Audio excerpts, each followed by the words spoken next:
Hey there. Good. How are you?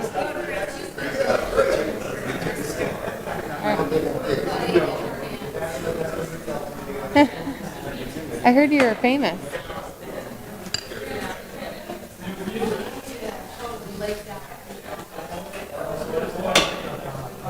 All right, I'm going to start. Welcome to the July 21, 2022 meeting of the City of Planning and Zoning Commission. I will now read the rules and procedures. The Plan and Zoning Commission is generally an advisory body to the City Council. The City Council will hold a public hearing and make a final decision on all matters before the Commission other than site plans and subdivision plats, unless denials or conditional approvals thereof are appealed. Please contact the City Clerk or Development Services Department staff for details on council hearings. Applicant will be given 10 minutes to present the request. Proponents and then opponents from the public are then allowed to speak in that order, with each speaker allowed a maximum of 5 minutes. Applicant is then allowed 5 minutes for rebuttal. The hearing will then be closed and the Commission will discuss and vote on the issue. All comments are to be germane to the item under consideration, and speakers are to maintain a courteous manner. Items listed on the consent portion of the agenda will not be individually discussed and will be considered for approval in accordance with the recommendation in the staff report unless an individual present or member of the Commission requests that the item be removed from consent and considered separately under the public hearing agenda. I will now read, I'm going to take approval of the minutes from July 7th, 2022. Do I have a motion to approve those minutes? Thanks, Justin. All in favor, please raise your right hand.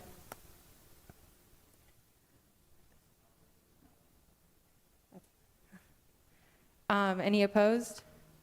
Abstentions?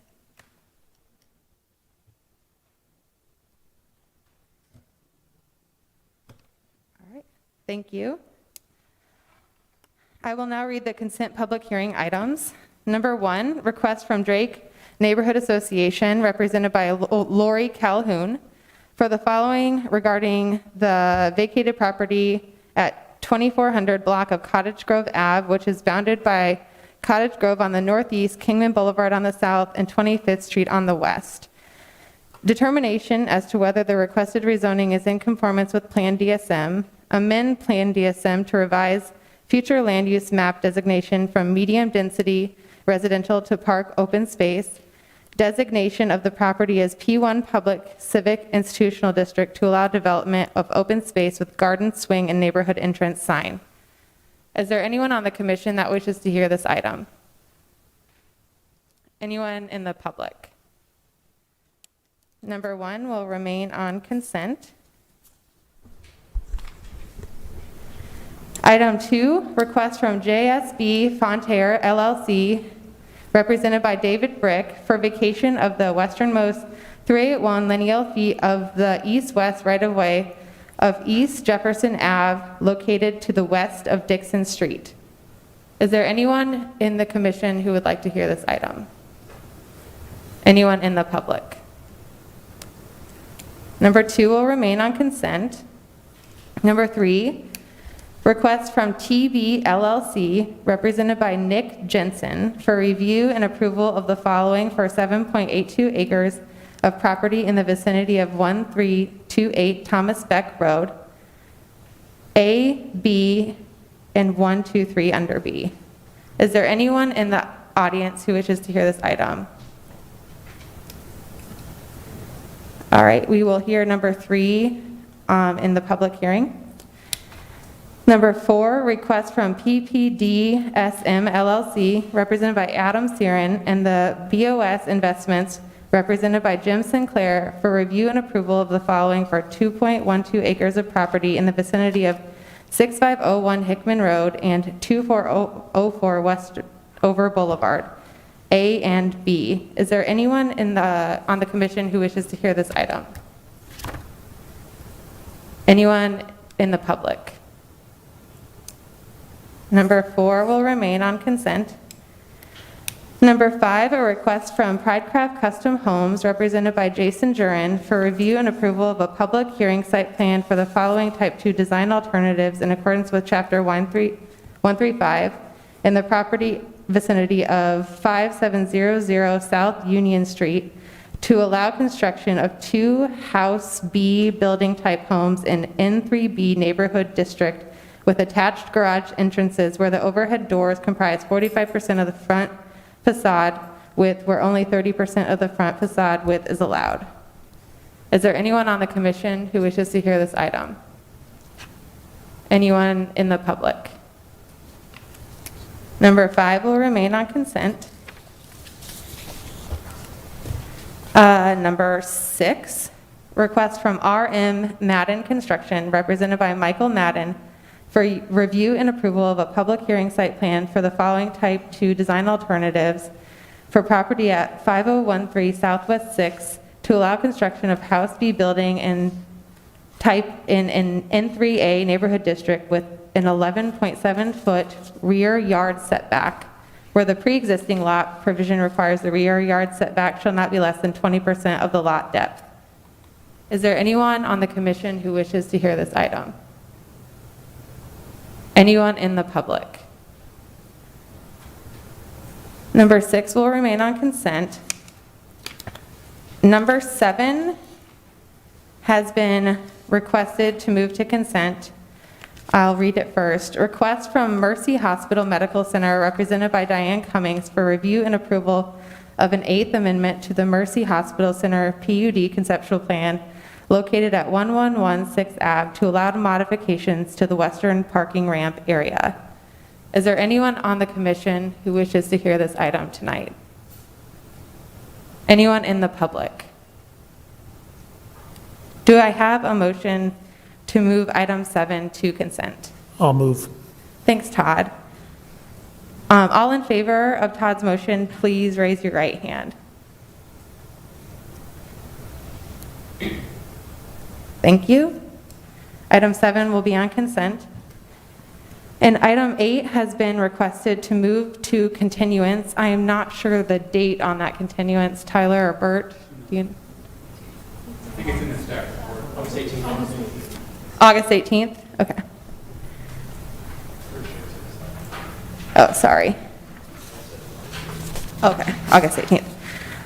It's a request from Mr. Salah for review and approval of a public hearing site plan ice cream shop for property at 3510 Cottage Grove Ave for Type 2 design alternatives A through B. Is there a motion to move this to continue to August 18th, 2022 meeting of Plan and Zoning Commission? Thank you, Dory. All in favor, please raise your right hand.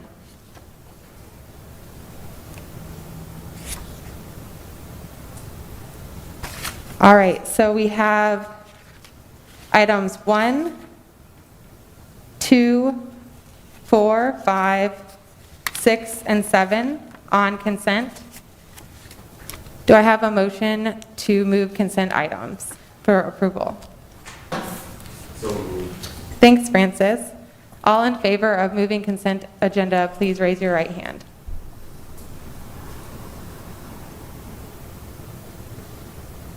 Thank you. And we will hear item 3 under public hearing tonight. Nick Tarpey will be presenting for the city. All right, hopefully the presentation works a little bit better in the last couple of weeks. I think we got it figured out. Madam Chair, members of the commission, Nick Tarpey, planning staff. The item tonight that we're talking about right here, number 3, as you can see, there's 2 parts to it. So it's one item, but there's really kind of 2 actions within that. The first one is the land subdivision, so that's a preliminary plat to divide the land into new lots for development. So that's kind of sits on its own thing. And then there's also design alternatives that relate both to the building design, but also to some of the bulk siting that is proposed with the development. So I'll try to break that up, and we'll talk about both of those elements individually. So here's an aerial view of the property. It's outlined in yellow here. It's on Thomas Beck Road. It's about a half mile to the west of Southwest 9th Street and about a half mile to the east of Fleur Drive, and it's about a quarter mile south of Grays Lake. So if you're trying to orient yourself, The building across the way, Houses Confluence Brewing, it's a multi-tenant building right now. As you can see, there's a pretty big mix in terms of the built environment that's around. So currently, this parcel is vacant. To the east and to the south, there's some larger lots with some single-family homes. To the immediate northwest, there's a warehouse. To the north and to the west, there's some warehouse uses, some outdoor storage areas, and like I mentioned before, about a quarter mile north is Grays Lake, so Grays Lake Park, a pretty major recreational area. Here's a street image of the property. So this is taken looking to the southwest, kind of from the northeast. So it's a triangular shaped parcel, if you can visualize that. You'll see that while this portion of the property is relatively flat, close to the street, you can kind of see the grade change that's beginning to form as you get a little bit farther south, and that'll come into play when we talk about the staff recommendation and talk a little bit more about the context of the area. This is a view from the opposite side, so this is from the southwest corner of the site, looking towards the northeast, and as you can see, the grade change is a little bit more substantial in this area of the site, and that necessitated some of the design decisions that were made. You also noticed here the bike trail that's coming out of Grays Lake Park. That was considered as part of the design, and we can talk about that a little bit as well. So here is an aerial or a layout plan that doesn't have a ton of detail on it, but it really gives you an idea of what is proposed. So we got 36 individual lots that are proposed, 36 units that are proposed as part of this plat. We got 16 of them that are going to be fronting Thomas Beck Road. They, of note, they do meet build-to-zone requirements and things of that nature that you guys often talk about with site plans. And then there's 20 units that are proposed for the rear.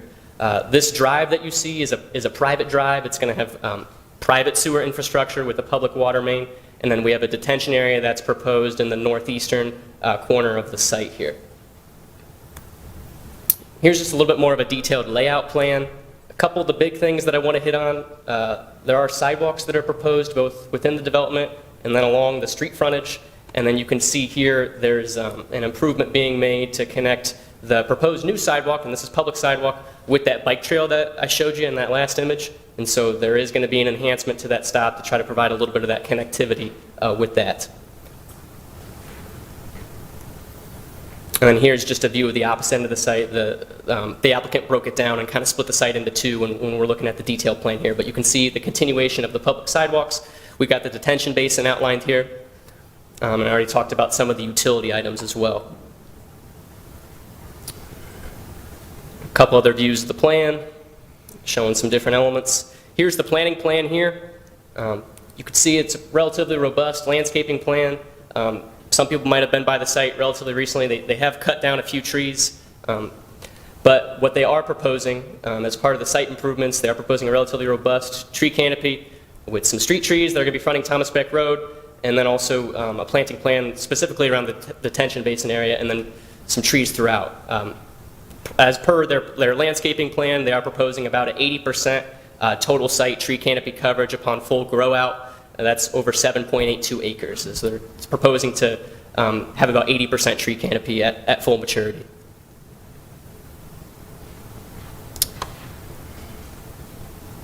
All right, and then here's some of the elevations of the units. So these are the units here that are going to be facing Thomas Beck, so they'll be situated right on the road. They're 3-story townhomes, and they got balconies on that 3rd floor, garages in the rear for the ones that are facing Thomas Beck. So for vehicular access, that's how that would work. They would come in from the rear.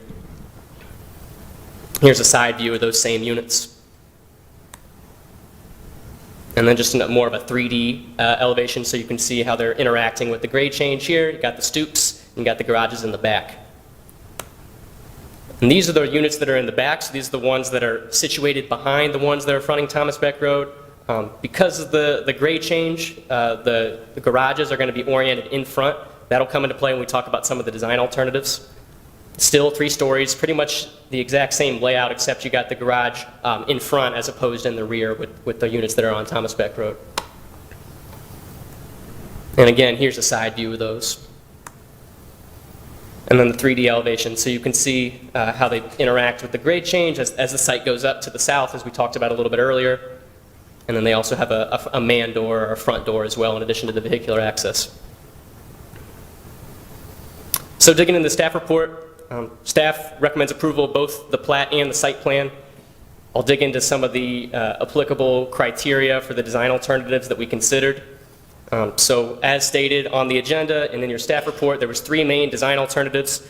The first one was about the lot line coverage. So per the row building typology, the row building types are required to cover 70% of the frontage. Because of the placement of the detention area, some of the grade changes at the site, the applicant was proposing about 40%, so they needed to seek relief for that element. But like I just said, because of the relatively substantial grade change and really because of that, where they cited their detention area was really the only logical or practical place that they could put that. So that really took a big chunk out of their lot line coverage. And then as you get further west, the grade really elevated and it really was not possible to be placing any units there. So because of those factors, that's why they were not able to meet that requirement. So they put forth a relatively good effort in that sense, and so staff is supportive of that design choice. The other 2 design alternatives that are considered are more so have to do with the actual unit design or the individual building design. We mentioned before, and I'll go back to it.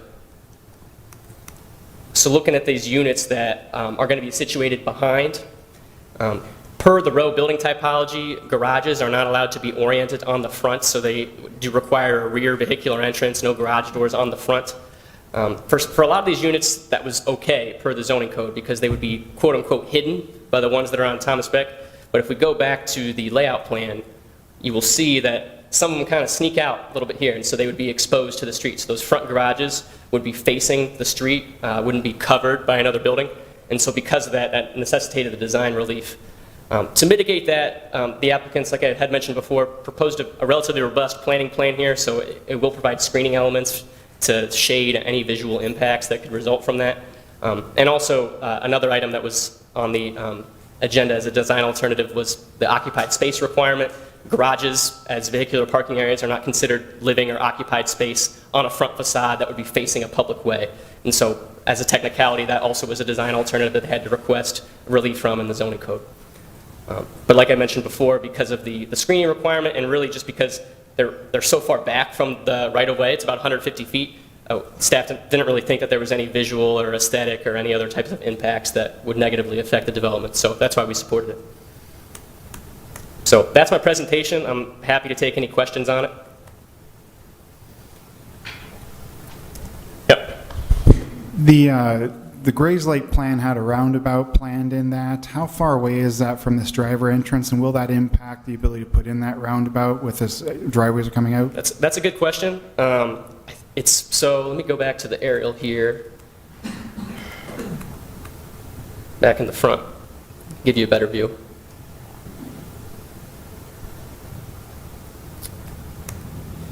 So the roundabout, per conversations with traffic staff, would probably be proposed kind of around this bend here where you see that inflection point. So that is really where that would be proposed. So it would be relatively close to the development.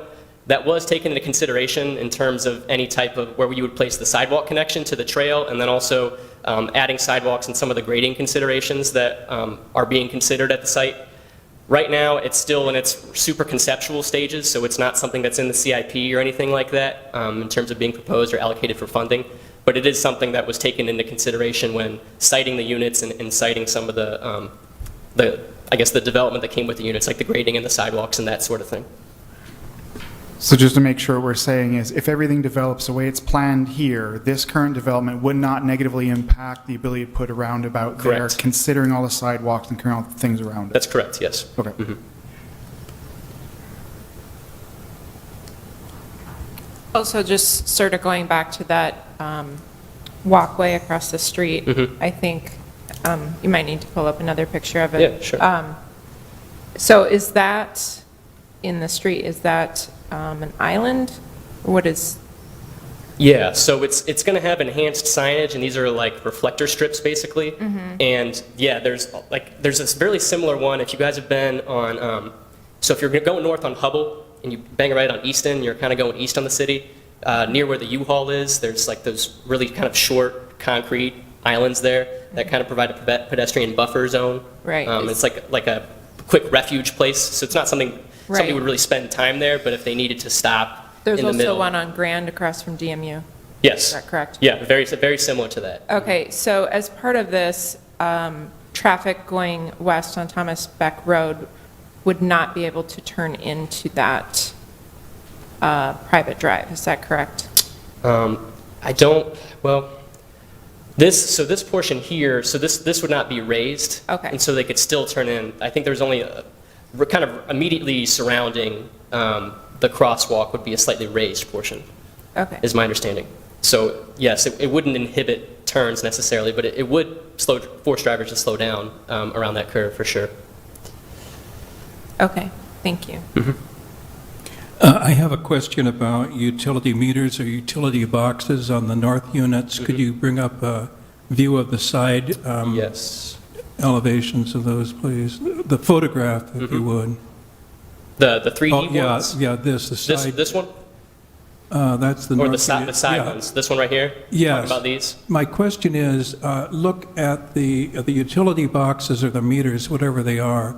Are those going to be visible from the street?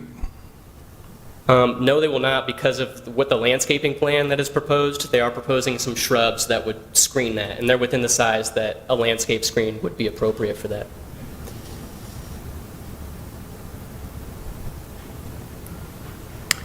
Any other questions for Nick? All right, thank you. Is there anyone present? Well, first of all, I do want to make sure everyone's here for item number 3 because everything else has been moved to consent and approved. So if you're not here for item 3, you can leave. Just I don't want to waste anyone's time. Yeah. But if you have questions, let staff know.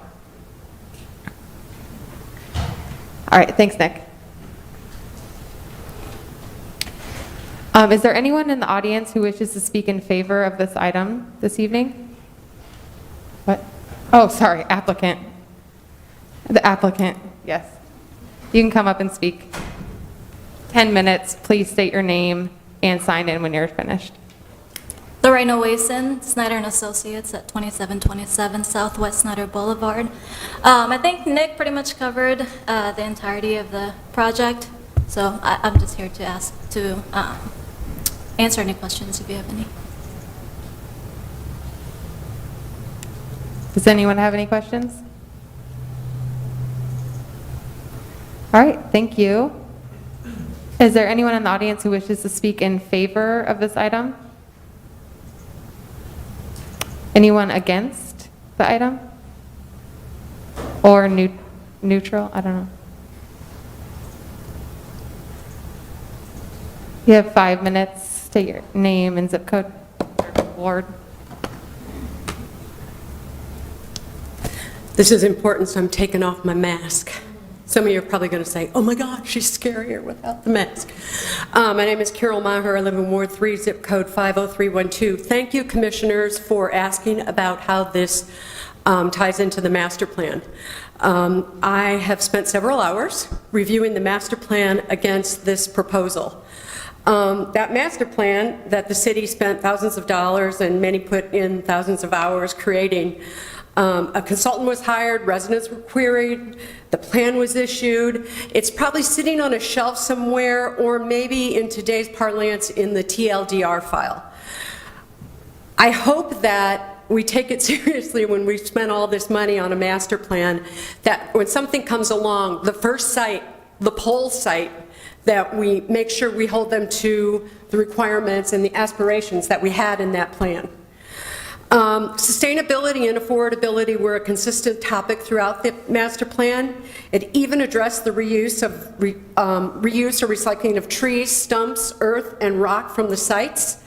It's not just a few trees, it's being clear cut, and when I went by there today, it appeared that some of the trees had been chipped, but most of the trees and dirt were just being hauled away. It would be interesting to know what's going on with the rest of that. Additionally, grass was mentioned to be grown around the buildings, and it would be much more sustainable if we considered pollinators and other native plantings. One, you wouldn't have to mow it, and two, it's better for all of us, including the little bees. And are these buildings being built all electric with no gas? The developer should strongly consider using geothermal heat pumps for AC and heat. Yes, the higher installation costs are there, but better for the environment and much cheaper to run. These are flat roofs? What about solar panels, especially on the south buildings? Will the garages come with level 2 charging stations? EVs are our near future, and to not accommodate electric vehicles is a mistake in my opinion. Permeable pavers were mentioned in the master plan. Are you using them here? Affordability was also a big topic. Scattered site affordable units mixed with market rate. What are the affordable plans here? Sanitary sewer, the sexy part. Per the master plan, quote, there appears to be plenty of sanitary sewer capacity to serve development, except for the planning area located south of Thomas Beck Road. Ooh, this one. The existing sewer along the south side of Thomas Beck Road is likely too small to adequately serve redevelopment with apartments and townhomes in this area, so this line would need to be replaced with a larger main. The city should consider replacing the sewer to coincide with the first proposed development along the south side of Thomas Beck Road. Is this sanitary sewer line replacement in a CIP? Has the city committed to replacing the line to coincide with this development? The developer has proposed a private sanitary sewer under the private dive to connect to an existing manhole. Will our existing infrastructure support it? Would kind of gloss over at. Now the storm sewer, the developer also proposes a private storm sewer system. A 5-year event, which happens maybe every other week, will be built under the private drive, but a detention basin along Thomas Beck Drive, greeting residents as they enter the master plan area with 20 tons of riprap. What a sight. Also, a 50-foot weir is proposed along the street side. Now, I had to use the Google to figure out what a weir was, and it seems it's a low-head dam that goes across a river, or perhaps a contraption to catch fish in said river. I'm not sure if there's different definition for weir. I looked in several places, but we're trying to raise millions of dollars to remove low-head dams, so I'm not sure why we would put one on dirt here.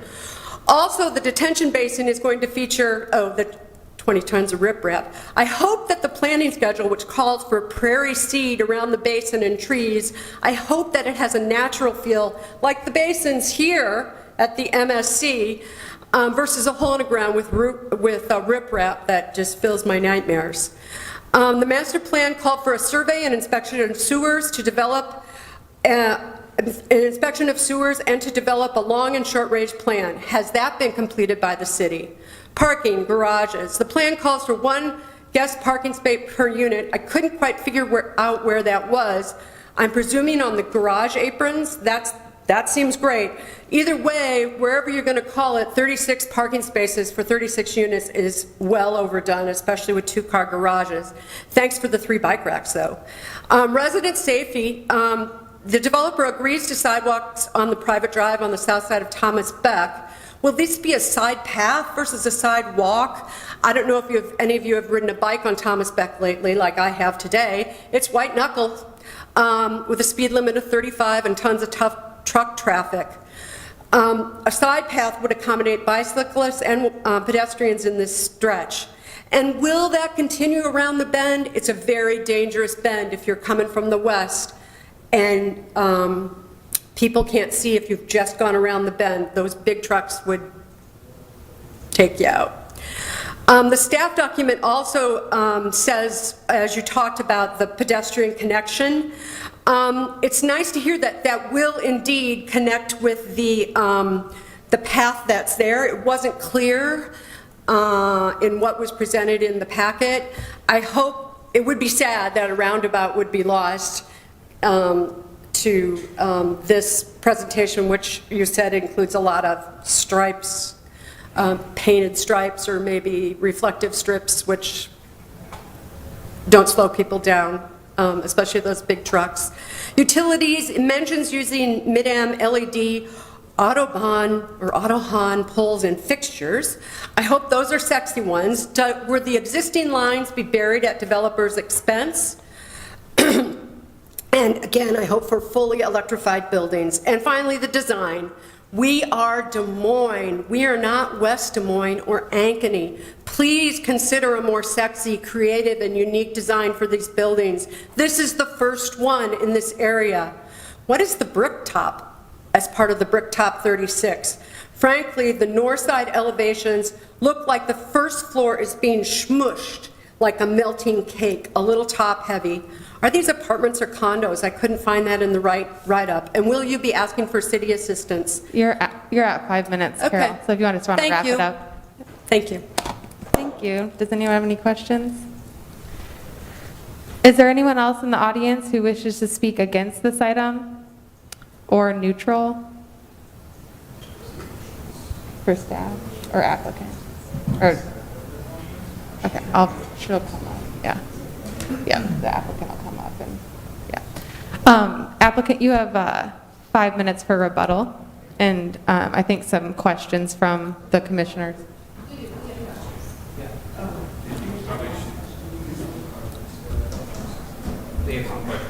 Do people have questions? We need to go up and speak. Yes. Yeah. Oh, yeah, yep, no worries. So if you want to speak at all, just, is it neutral or you just have questions? Okay, let's just call it neutral then. So you just come up, you have 5 minutes. Please state your name and sign in when you're finished speaking. Good evening, Zach Mahoney. The question we have is just with regards Can you state your address as well? 1301 River Vista Drive, 50315. We sit adjacent to the property on the south. It sounded like, and I was paying close attention, but it sounded like most of the trees were going to stay.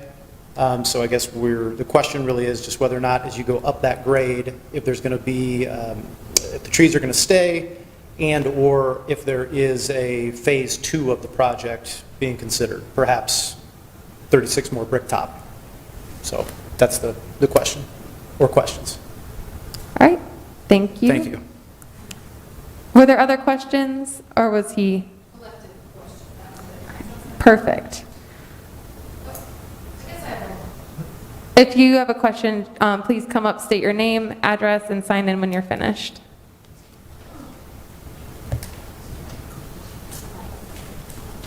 Hi, Tracy Muma, 1231 River Vista Drive. In one of the drawings I happened to see in the the rear of the elevation, was there another fourplex of something there? I was curious what that was. Sorry, could you? Maybe it's storage or something. I just didn't quite know what that was.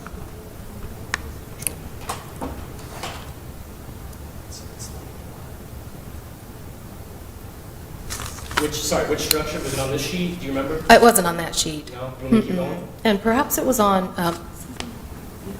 so I don't know.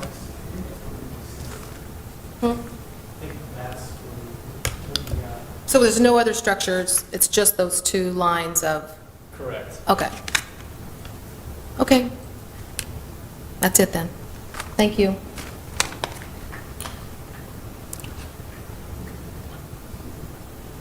Thank you, and thanks for participating and coming to your first meeting. Welcome. The applicant now has 5 minutes for rebuttal and to address some of these questions.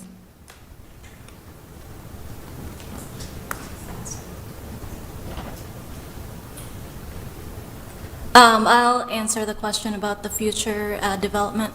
Right now, I haven't, I'm not the owner, so I'm not sure about that. Right now, we don't have any future plans for it, but we can communicate with city staff if something does come up and to let you guys know about that. I think there's a question from Commissioner on this one. Oh, yep. Yeah, can you show the full site plan again? Or not the site plan, the full map of the site? Oh.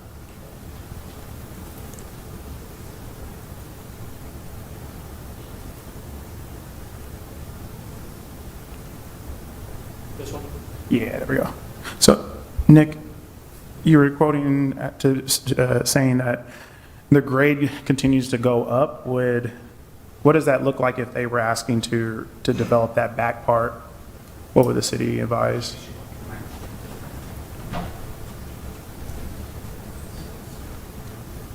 I could could probably pull up maybe the grading specific sheets, but as you get up, the grade does get steeper. I don't know the exact calculations of that necessarily, but I do know as you get up, it kind of curves up like that. Would that be a barrier to prevent building in that area, or what would that look like? It would be a challenge. There's not, we can't tell people that they necessarily couldn't do it, but logistically, it would be harder than what they're showing here to do that. There would probably be some access questions as well. It was not indicated to us that they had plans to do that at all. I also know just on some of their literature that they've kind of marketed it as a preserved space. Again, I don't know exactly, but that hasn't been indicated to us. Okay. Yeah, I just wanted clarification. It seemed like there's two folks here that had some questions about the cover, and then also that development. So I just trying to help out. Thank you. Can I also? I want to show the barrier in the middle, or the little island. Just want to give people a visual of what that looks like. Pull up a street view image.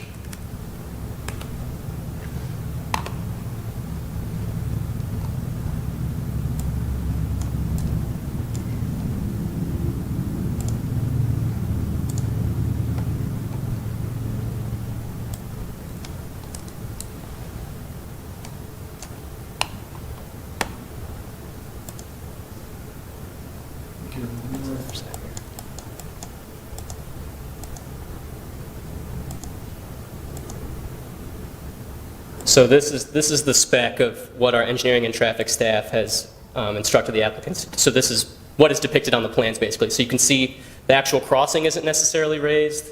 There are some additional markings here, and then you have the kind of the medians in here, so to speak. So just to get people a visual of that, what that looked like. Happy to also answer any other questions as well. Is this the same kind of feature that is on Euclid about 15th Street or so? It's just occurred, come up recently, and I'm wondering if you've had any feedback about its utility. I have not heard about that specific structure at all on Euclid. I mean, I've been by it, so I know what you're talking about. I don't know if we've gotten any feedback on it necessarily.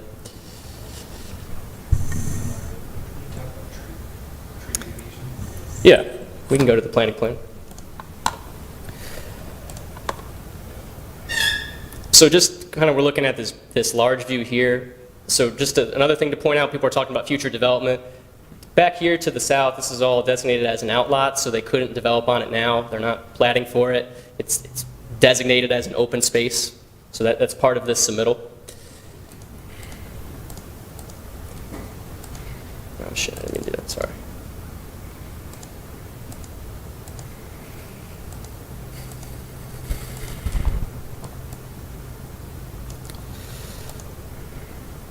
Here's the planning plan. So the developers, the applicants have indicated that there's a tree line here, and that's proposed to stay. So this is really the extent of any type of tree clearing on the property. So this is the line or the extent of any removals, basically. If you can follow my cursor. The clear cut, as Carol mentioned. Has a review of the capacity of the storm and sanitary sewer already happened? Yes, yeah, that was part of the engineering review. There was a lot of back and forth about that early on because there was a lot of discussion. Hey, this is a pretty heavily graded site. There's going to be a lot of stormwater here. What are we going to do about it? And so I know our engineering staff and the Snyder staff there was a couple iterations of the design, and ultimately this main detention basin is what was proposed, because it is the flattest area of the site, and it really is designed to capture the existing flows of the water, so it's designed to mimic kind of already how it settles, for lack of a better word, and I can have the engineer maybe explain a little bit better than I could. And it's designed to capture flows that are coming from even farther south, so off the site, that are coming into the site, as well as any flows from on site. That's my understanding. That if the engineer wants to add anything to that, feel free. Yeah, so existing, that's all where the water goes today. There's an intake there that kind of captures all of it. So that's kind of the best place for the detention basin, which the purpose of putting that basin in there is to kind of, we're matching what is coming out of there today. So we're not increasing the flows to that intake. And also, too, I just remember there was a question about the Weir earlier. From my understanding, and feel free to butt in if I'm speaking incorrectly, but the Weir is basically like it's a device that you would install like at the head of a body of water that would kind of slow release any water. So that is the point of that. Is that correct? For this project, we typically put like I believe it was a 50-foot weir, so that in the case that the outlet of that basin is obstructed, that the water can still go where it needs to go, and it's just not flooding. And then for the riprap, we do put that in there for erosion purposes.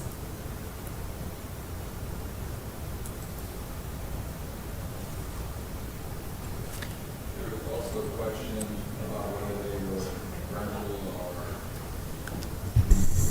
Yeah. As far as I know, they're to be for sale. That's why that they're platting them. They're going to be sold as condos. That's at least initially. After that, we can't necessarily control what the applicant or the developer would choose to do, but at least initially, yes, for sale. There was also some questions about sustainability. I'll try to hit on that a little bit. The applicant, I think, is going to be proposing, and this is still something when in the staff rec when it says all administrative comments, this is still something that's trying to be sorted out, but I think they are going to include some EV stations in the garages. That is something that the applicants want to do. Yeah. And elsewise, they could apply and qualify for tax abatement under the city's missing middle program. They have not applied for any other type of direct city assistance, though. So, I'm sorry, just to clarify, is this an all-electric development? Or is I don't believe so. Again, this hasn't gone under like a building code review or anything, so that's not what I would look at when I'm reviewing this. Okay, and the applicant representative can't speak to that either? No, I can't. Okay. Yeah, you're pretty much just on the engineering team, right, for the site. Yeah, so. Are there any other stormwater practices that will be implemented on this property? I know Carol had some concerns about some native plantings, native turfs. Has that been considered as well? So I know that we've asked the applicants to really beef up a lot of the vegetation around the detention basin. There was some consideration given to native plantings. We just had them use what was on the city-approved species list, so that's a mix of native and non-native species. And we thought that would help with some of the stormwater as well as some aesthetic items as well. But yeah, just I guess to reiterate, and feel free to jump in, but the storm sewer, so the actual lines are proposed, and then also the detention basin are really the two main stormwater mechanisms.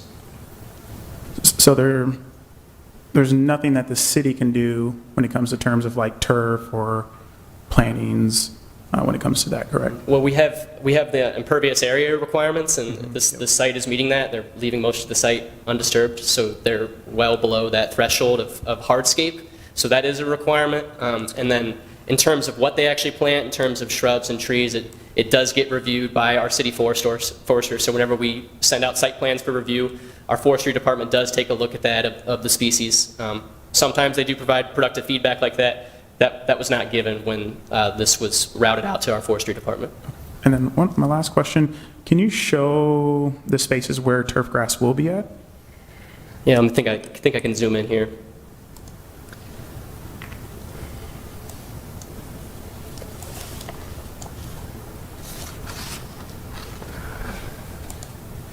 So really like in between the units.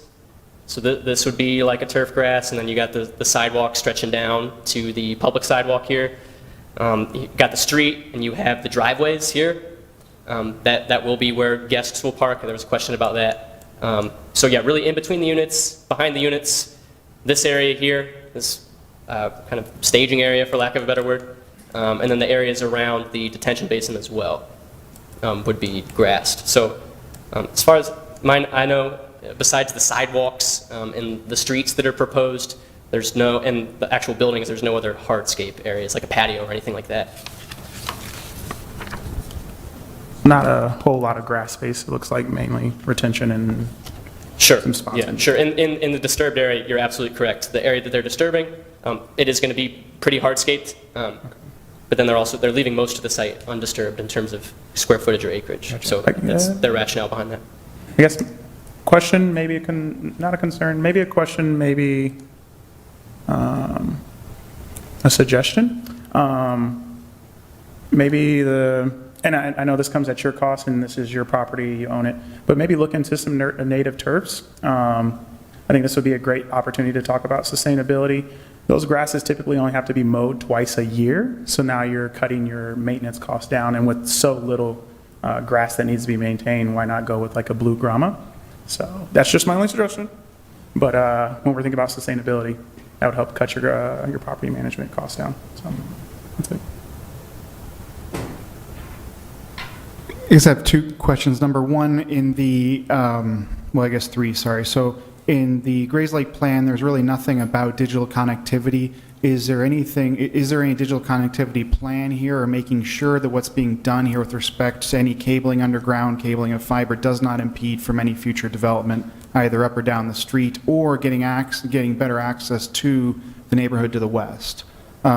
Second one is, Carol went through very significant line by line, and it seems like there may be differences of opinion of how well this complies with that plan. When you're looking at any difference, like what were the city's top three differences between that plan and what's here? And the last piece was, she also identified significant, what sounded like nonconformances between what's, I guess, identified in this packet and in that plan and what's actually occurring on site. Has anyone actually looked into that? Have they been raised? And what is the process of making sure that is addressed if those nonconformances in operation are occurring? Yeah, so the Grays Lake plan that I think a lot of people are referencing, right now it's actually technically still in a draft phase, so it's not something that's been formally adopted necessarily. And it's also, I think in some ways it conforms, but you are correct, maybe in other ways it doesn't.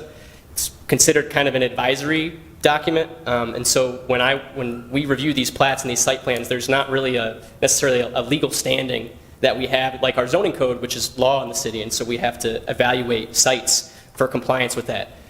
With the Grays Lake plan, that's not necessarily something that we have authority over, so it's something that I think is a document that's used to guide future development. It's going to be given to both the private sector development community and also as city staff to try to encourage development like that and try to achieve some of those goals. But when we would review a development like this, it's not something that we would take that out and we would compare it line by line necessarily.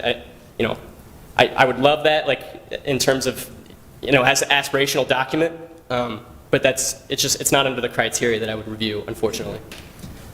So when you're looking at it, what do you consider personally the top three differences would be most significant between that plan and what's here?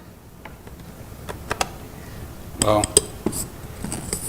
I guess I'm not sure what you mean by that, but I can show you up on the screen here. This is the layout this was what the final master plan showed as the preferred layout.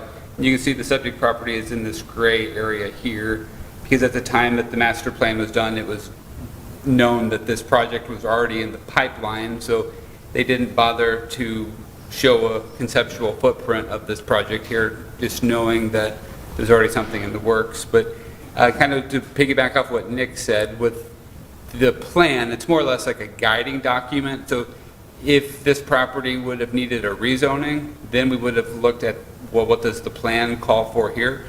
But since this property didn't need a rezoning and it already complies with the ordinances that are on the books, those ordinances being chapters 134 and 135, there's really not a whole lot of, I guess, ability for the city to implement the requirements of the plan, if you understand what I'm saying, since it's Yeah, no, not that's really fine. I mean, codified as the even if we can't say, hey, don't do this. Yeah.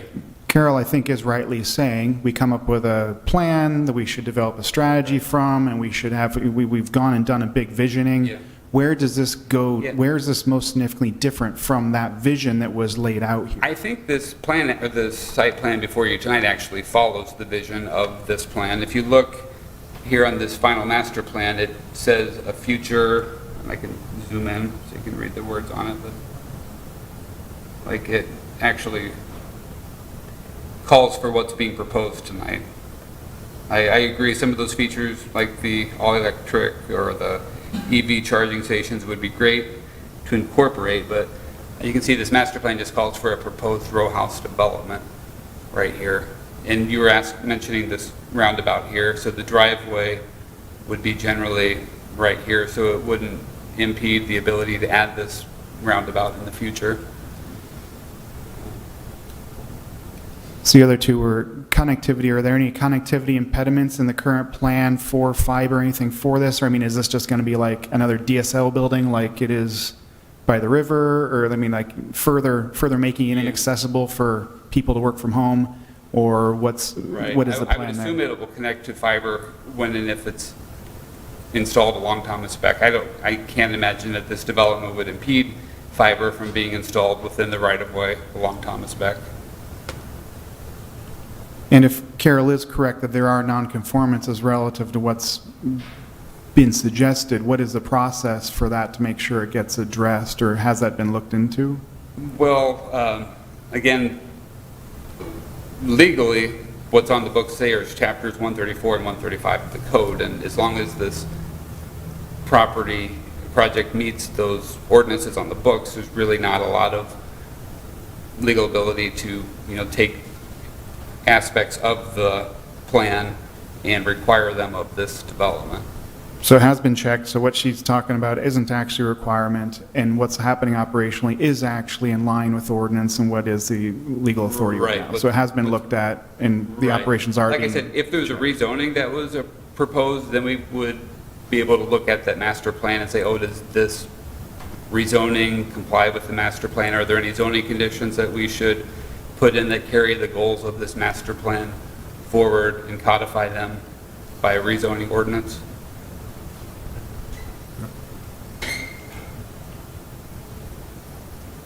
Just kind of related to that, there was a question about utilities earlier. They are undergrounding all the utilities as part of this. So all the lines that you might have seen on Street View, those are going underground, and the developer is paying for them.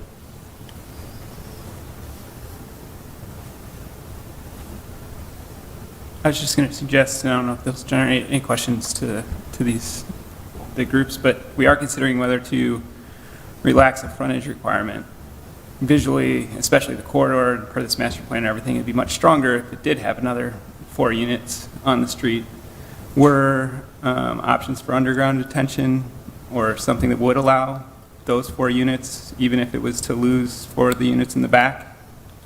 Were they considered or evaluated? Was it cost prohibitive? Yeah, as far most of those discussions take place with our engineering staff. I think it was talked about. I think it was probably mentioned as cost prohibitive by the developer, and it's still in compliance, like I said, with our zoning ordinance, and so there's not anything that we can do to outright prohibit the underground detention or the above ground detention as it was proposed. So I think it was talked about, but ultimately this was the most cost effective solution that the developer determined. Is that right? Okay. So I guess maybe what I would throw out for us to consider would be, we've had some conversations about native plantings and making the foreground space attractive or exemplary to sustainability goals or something like that. I think it would be a fair requirement for us to put on, an additional requirement, especially for that space that is the detention zone, that it would be at a different level or at that level of achievement that you guys are talking about, in order to make up for, the loss of the frontage that really should be here on the street. What's going into the detention pond? Like, is it just going to be blank space and turfed? Yeah. Speak a little bit more on the specifics.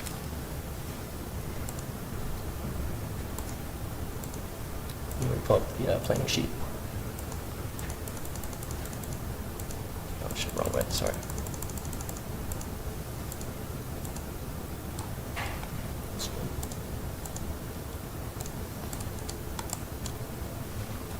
Yeah, so the purpose of the detention basin is to capture that storm water and then slowly release it to so like I mentioned earlier, that release rate that goes into the existing infrastructure is going to be either less or we're matching that, that release rate. In this planting plan, we've got a bunch of trees and shrubs along there and I believe a detention seed mix. But structure-wise, there's storm sewer, plantings, and that's it. Would you be able to speak a little bit more on some of the materials in the basin, though? I think that's what he was trying to hit at, on the bottom and maybe what's around. I'm not really familiar I can with kind of, I'll chime in. So I know there's new ideas to start filling those spaces in with deep-rooted plants, which will also increase your water capacity and water absorption rate. So that's what I was asking, if there would be any type of native plants that are deep-rooted that can survive in water, because then that will give it more of a curb appeal instead of just a dried-up detention pond or a filled one after a rainfall. So the plan does say that it's using a basin seed mix by Prairie Moon Nursery. I don't know about that specific seed mix, but they tend to do native prairie plants. So I'm not speaking to it, I'm just noting that.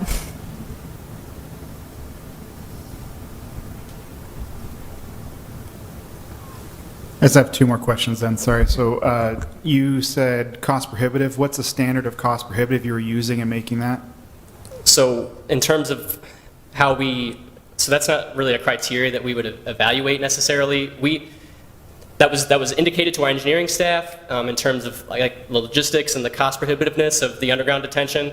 And we felt, based on the corridor and based on what was proposed here, we thought that the proposed solution was appropriate. We don't have a standard like we do maybe with utilities, and when we consider cost prohibitiveness, like an actual threshold necessarily that, oh, you met this, and okay, so we're going to allow you to do above ground necessarily. I mean, it was considered, it was talked about, and it was determined that it would be appropriate for this site.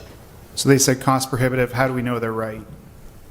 I mean, that's our engineering staff is the ones, they ran through the models with them, and they're the ones that said that this was an appropriate form of detention on the site.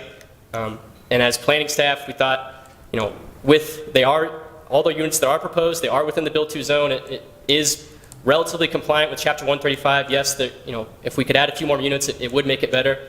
But at the same time, it was an extremely, I guess, the message from our engineering staff is that it was extremely cost prohibitive to be able to put it underground, and the development wouldn't necessarily happen that way. That was the language that we got from our engineering staff, and we rely on their guidance when we make these decisions in terms of Chapter 135. And then last piece, what is the target price or rent? Since if they're not receiving any city funding, that means they're going to be self-funded and priced in market. What is market considered for these for either sale or rent? Anecdotally, I think over $450,000 is what I've heard. That was through a conversation with the developer. That's not something that was documented as part of the site plan review, but that is what I heard. So target's $450 per unit? $450 plus, yes. Okay. They kind of gave, this is ballpark what it's going to be. I know they also, when the price was being talked about, that was about like a year and a half ago when they came in for their initial pre-application meeting with the city. I don't really know if that's evolved from this point on. Okay. Madam Chair, I have a question. Is it the responsibility of the city staff to talk about the financing of a problem and how a project is financed, or is that actually the responsibility of the developer? That's the responsibility of the developer. Unless the project is receiving city money, or if it's on city-owned land, we do not take a look at that when we look at something like this. Thanks, Will. And Nick. Are there any other questions?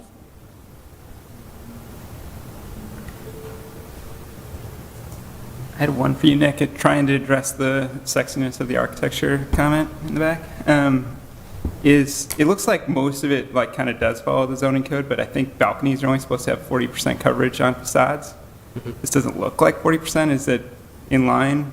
It is in line, yes. I believe the number that they gave was in between 30 and 40%. That is something that I asked on the last review, and they were able to provide that. It was compliant. Because it looks kind of out of scale. Sure. The black portion of this building and the balcony that's going with it looks out of scale, and Sure. I think it's our primary facade, and it looks odd. Okay. And that might make it be more in scale. Sure, okay. All right. If there are no other questions, thanks, Nick and applicant. I'm going to close the public hearing. And what are your thoughts?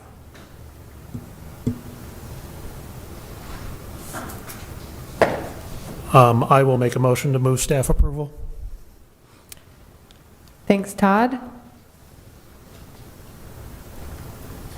Do you have an amendment? Yeah, just if you want to make an amendment to the motion, maybe make- Todd will entertain that. Can I politely make an amendment to the motion real quick?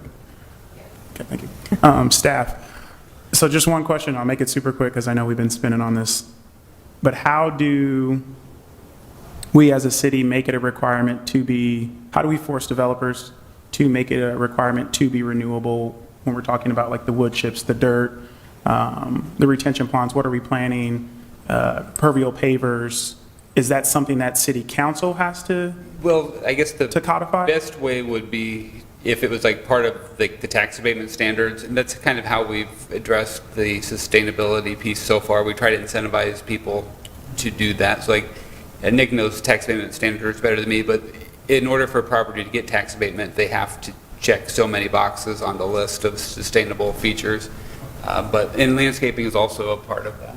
Just to answer questions on tax abatement, I know that's kind of a hot button issue. So what this is it's called missing middle. So what City Council approved last year and went into effect on January 1st, because these are all 2 to 12 unit structures, it automatically qualifies for a missing middle tax abatement. That's an 8-year tax abatement that City Council passed. It's part of our urban revitalization plan. It can, if it provides certain standards, so like the EV charging stations, as well as an energy code review that exceeds our energy thresholds. When these go through their building code review, they can get a 9-year abatement. So that for this site specifically, they could be eligible for that if they want to provide those. Thank you. Isn't there a practical process there where theoretically if we say, hey, we don't like the design, we vote it down or advisory committee anyway, and then city council either accepts or rejects? So if you say there's not enough pavers, there's not enough this, and we haven't required enough that, you just say, don't like it, and say no, right? And if enough say no and city council says no, then it's a no and it has to be fixed. I mean, that's the practical reality, isn't it, of his question? Because there's no ordinance that says it. We can aspirationally say we want that, but isn't that how that works? I don't know the answer to that, so. Yeah, I mean, the commission can put whatever conditions you feel are necessary in order to offset the design alternatives that are being requested. So like, the plat, we really find meets all of our requirements. However, the site plan was meeting all of our requirements except for those 3 design alternatives.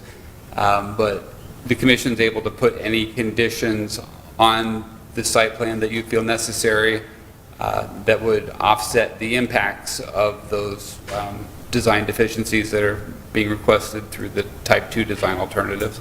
And you're right that if the motion to approve the site plan subject to those conditions, if that's how the commission votes and that gets made into the motion. So since it's a site plan, the commission is actually the final decision maker unless the applicant doesn't like the commission's decision, then they can appeal that to city council. So theoretically, Justin could amend to say, we want to ensure this is in compliance with the Grays Lake plan, and then if we vote that's a yes, or if it's even added as per the current item on, then it has to do that unless it's turned over by city council, I don't know if I heard Justin say that he said it in conformance with Grays, south of Grays Lake master plan, but I heard the materials in the stormwater basin. I don't think he made an addition. And I know Carol raised some questions too about the plan, so that's why I was just like, yeah. Do we have the power to reel this back? Which I'm not, don't worry. And if we do not, because I don't want to bog down the process, what's the next step so we are a renewable city? Is that going to city council, making them codify it so that it's the standard? Be codifying it through the tax abatement standards. Okay. So like the city council could really tighten the reins on tax abatement and say you're only going to get tax abatement if you do 100% electric. And I know that was discussed, but I know that it's not where the council landed at when they approved the last standards. I have one question. Sure. Since it's receiving abatement under some program, it'll Yep. go before the Urban Design Review Board, correct? No. If it was receiving TIF financing or some other city assistance, then it would go to the Urban Design Review Board, but just tax abatement alone would not trigger. All right, thank you. Good question. I'm sorry, so it is receiving abatement or it's not? That's a good question. So it's eligible for it. Abatement is not awarded until buildings are eligible for certificate of occupancy. So it's not awarded abatement at site plan approval. So they have to construct it. They have to get their COs issued before an abatement can kick in. And then also for that, the additional year abatement that I talked about with the sustainability features, that undergoes a building code review and that's inspected. So that's not awarded. Even if they say they did it, that's still inspected before they can get that extra year added on. Oh, yeah, tax abatement would be the only financial incentive that's being considered at this point. That's not to say they couldn't, after they get the site plan approved, then come back and ask for more, but again, those really aren't site plan criteria or things. So if the plan is approved and they do ask for TIF, not just for abatement, so it's highly likely that they will get an abatement, which would be a city support. If they do get it, if they do request TIF from then on, it would go to Urban Review Board. But right now, it's not intended to go there until they request it later. Exactly. Okay. And I can't imagine they would request it. I don't know if it would even meet the requirements, but. Madam Chair, there's a motion and an amendment on the floor. Yep, so the motion's from Todd, and then what's exactly the amendment at this point? Because I don't know if I actually heard the full amendment. Justin or Chris? Is there a condition you could describe that would enhance the detention area to meet some kind a metric of either native species or sustainability that we could add? I'm okay with the plan. I just had questions. What does the city require, and what power or leverage that we can to start pushing for some of these sustainable sustainable ideas to make them a reality into projects? So there's no actual amendment. We're just moving, or we're just voting on motion to move staff. Yep. Unless Chris, you had. No, I think right now we're at a plan stage to divide up the lot, right? And it sounds like if there is significant support from the city, there's another opportunity. It sounds like this, it's not taking any credit so far. It sounds like it's not really going for any desire to be affordable. It's just saying, hey, we've got this plot of land, we got this thing, we're going to put up these big expensive houses that all conform to ordinance. It doesn't seem like we have a whole lot to be able to do on that, right? All right, well, there's a motion on the floor to move staff from Todd. All in favor, please raise your right hand.